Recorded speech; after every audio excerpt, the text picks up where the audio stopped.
fideo hwn, byddaf yn siarad am y 2 gam olaf y model ffurfio grŵp Tuckman. Y rhain yw perfformio ac ymadael.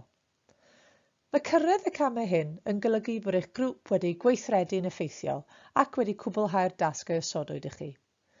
Gallech gyrraedd y camau hyn yn gymharol gyflym, ond bydd hynny'n dibynnu ar y math o aseiniad rydych wedi gorfod cwblhau, ar maint eich grŵp, a'r ffyrdd y mae eich grŵp wedi symud trwy'r camau eraill rydyn ni wedi trafod yn barod. Pan fydd eich grŵp yn cyrraedd y carn perfformio, dylech deimlo'n hapus iawn eich bod wedi cyflawni eich nod. Mae'n golygu eich bod wedi dangos sgiliau datrys problemau a chyfathrebu da. Eich bod wedi bodloni eich dyddiadau cae a bod eich tasg wedi cwblhau neu'n agos iawn at cael ei gwblhau. Yn y cam hwn, rydych chi nid yn unig wedi gwella eich gwybodaeth am bynciau ac yn gweithio tuag at gorffen eich prosiect, ond rydych hefyd wedi atgyfnerthu'r sgiliau gwaith tîm sydd wedi bod yn datblygu ers y cam ffurfio. Gan ddibynnu ar y math o aseiniad rydych chi'n ei cwblhau, gall y cam hwn bara am gyfnod gweddol fyr, enghraifft y cyfnod cyn ac wrth roi cyflwyniad, neu gall bara dros gyfnod hirach, enghraifft efallai eich bod yn ysgrifennu traethawd. P'un bynnag sy'n berthnasol i chi, gobeithio byddwch yn mwynhau'r cam hwn, gan ei fod yn cynrychioli diweddglo gwaith y grŵp. Gallai'r cam perfformio fod yn amser da i chi parhau i fyfyrio yn unigol mwyn atgyfnerthu eich syniadau eich hun am sut roedd y gwaith grŵp yn gweithio i chi. Felly rhai cwestiynau i'w ystyried yw beth oedd y peth mwyaf anodd i chi am weithio mewn grŵp, a'r peth hawsaf?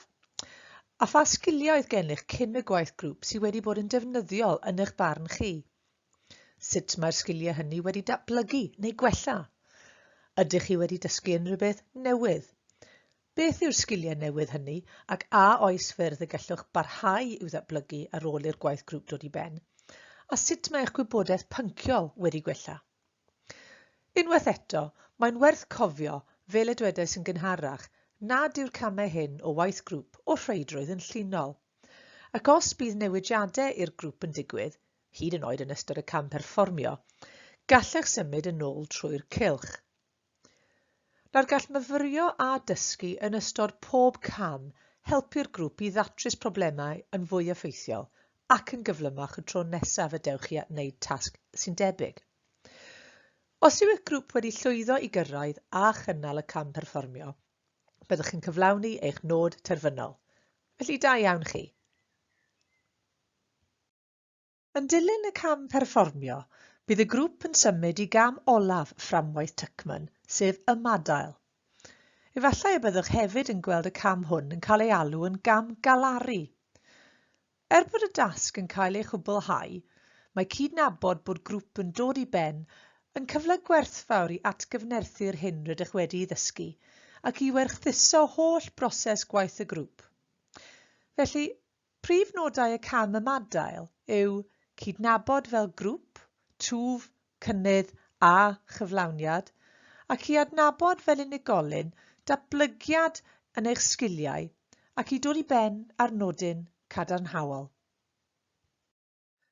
Ac yn olaf, ar ôl cyflwyno eich prosiect, bydd yn ddefnyddiol i chi i fyfyrio yn unigol ar y cwestiynau canlynol.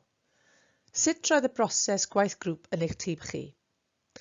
A wnaethoch yn dda, a sut oedd yn gwneud i chi deimlo?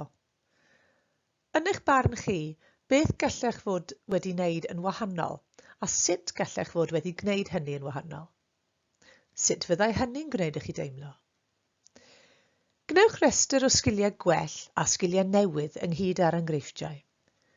Bydd y math hwn o fyfyrio yn eich helpu i fod yn glir iawn am yr hyn rydych wedi dysgu o'r broses gwaith grŵp. Efallai eich bod wedi gweld mwynhau gweithio gydag eraill fel rhan o dîm, ond hyd yn oed os na chawsoch fwynhad, neu os ydych chi'n cael anhawsterau gyda gwaith grŵp, bydd myfyrio fel hyn yn eich helpu chi i weld gwerth y gwaith grŵp hynny, a bydd yn rhoi enghreifftiau pendant o'r sgiliau rydych wedi eu meithrin yn ystod y broses. Rydych bellach wedi gweithio trwy bob segment sy'n ymwneud â model Tuckman o waith grŵp. Gobeithio eich bod yn teimlo'n fwy cyfarwydd â sut mae pob cam yn gweithredu. Rydym wedi trafod strategaethau ar gyfer mynd i'r afael â phob cam o gwaith grŵp, ac wedi ystyried sut gallwch fyfyrio ym mhob cam mwyn gwella eich sgiliau unigol yn ogystal â'r canlyniad i'r grŵp. Felly pob lwc gyda'ch gwaith grŵp. Diolch am ddefnyddio'r adnodd hwn, a cofiwch gallwch chi fynd i wefan y Ganolfan Llwyddiant Academaidd i gael rhagor o wybodaeth am ein cyrsiau a'n gweithdai.